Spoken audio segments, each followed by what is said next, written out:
Welcome to Celestial Scroll, the place where cultivation legends awaken and hidden truths between universes are uncovered.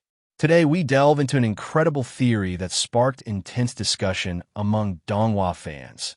A potential crossover between 100,000 years of Qi refining and Overlord of Goddesses, also known as My Female Apprentices, are all big shots from the future. At the heart of this theory are two unbelievably powerful characters, Su-yang and Chen Ye. While they come from different stories, many fans believe they're actually part of the same overarching universe, possibly even old allies or rivals. The biggest clue? Chen Ye once mentioned an old friend who was stuck in the Qi condensation realm for 100,000 years. That line has convinced many viewers that he was directly referring to Su-yang. If that's true, it means their worlds might be connected, and that opens up some fascinating possibilities.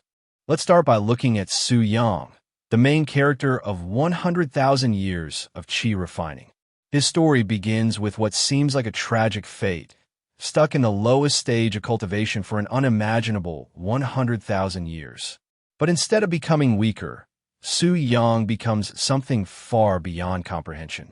While others rushed toward higher realms, Su-yang refined Qi continuously until his foundation reached levels that no being, God or otherwise, could compare to. His Qi is purer, denser, and more immense than anyone else in existence. He can master martial arts and cultivation techniques the moment he sees them, often improving them on the spot. He defeats enemies across higher realms with ease, and even powerful sect leaders, celestial immortals, and godlike entities fall before him. And here's where it gets deeper. Many hints suggest Su-yang is a reincarnation of a supreme divine being, sealed in the mortal realm as punishment or for some mysterious cosmic purpose. That seal stopped him from ascending, but paradoxically, it's what allowed him to become so absurdly powerful. His stagnation became evolution. He is the embodiment of the idea that time and patience can outclass any shortcut to power.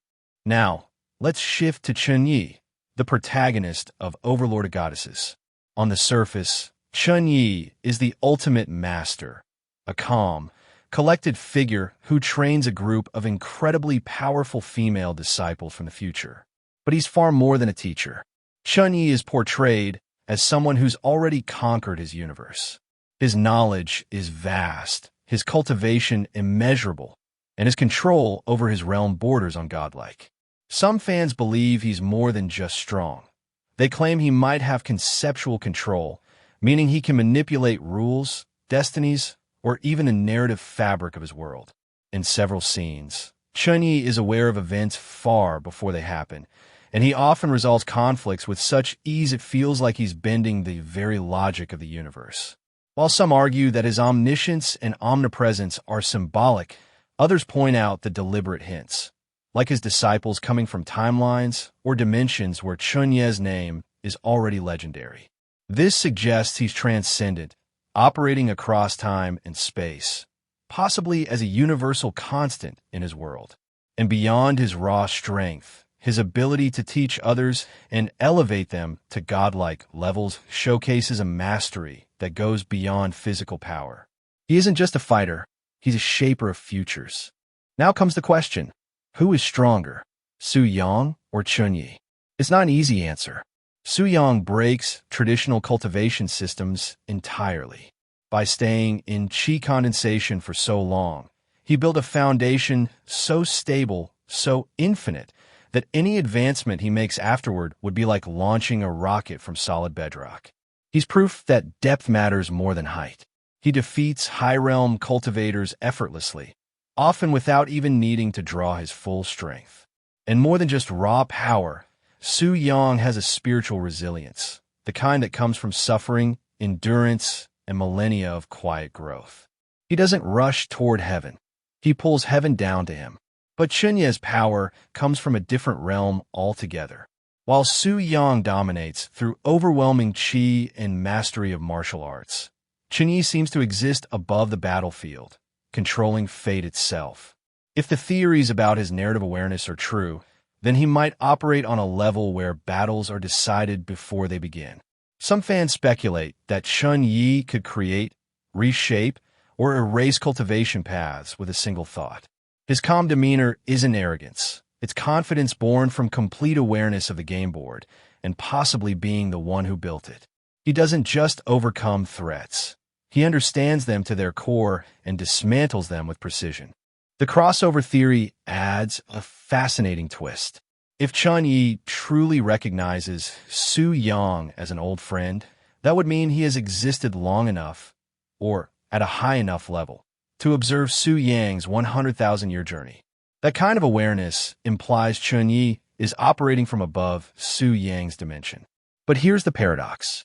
Su Yang's story is about transcending those very dimensions. He was never meant to follow the rules.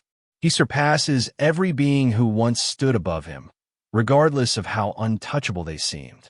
So even if Chen Ye is already at the top, Su Yang is still rising, and that rise is endless. In the end, it might not be about who's stronger, but about how they embody power.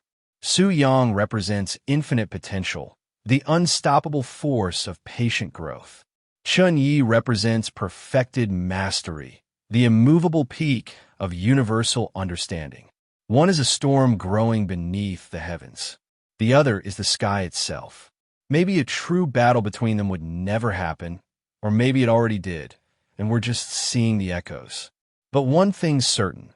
Both are legends in their own right, and both stretch the boundaries of what power means in their respective worlds. So, who do you think stands at the top? Is it Su Yang, the man who became invincible by refusing to ascend?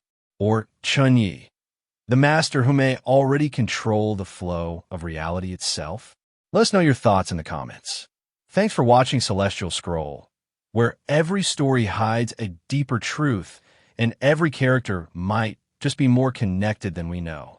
Be sure to like, subscribe, and keep your scrolls open. Until next time, stay transcendent.